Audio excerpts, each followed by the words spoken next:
Hey guys, welcome to this tutorial on the Go programming language. And in this tutorial, we are going to look at how we can do looping in the Go programming language. So Go provides us two keywords in order to do looping. One of that keyword is for, another keyword is range. So let's say that we have an array. I'm just going to remove this code here. Uh, let's say this array is called X, and this variable X is basically an array of type int, and it's going to store some integer values inside it.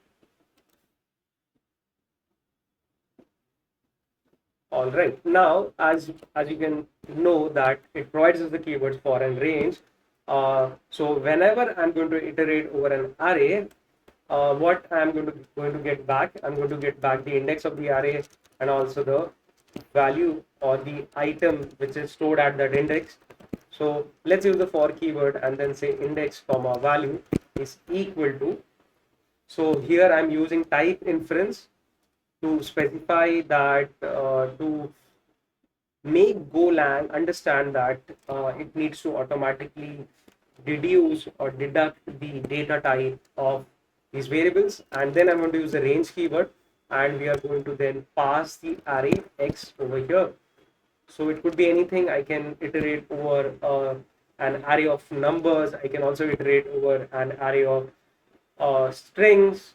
So if we take employees, or if we take countries as an array, which is an array of string, and we can just pass some countries as well to this array,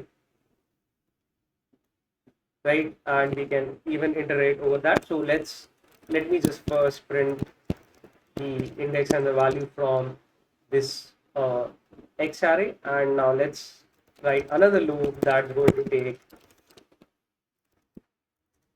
the countries array, and let's print again the index position and the value of the same. All right, so now let's execute our program, and you can see that we are getting back the index position as well as the value of the items inside the array, both the countries and X array. So this is how we loop or use looping inside the Go programs.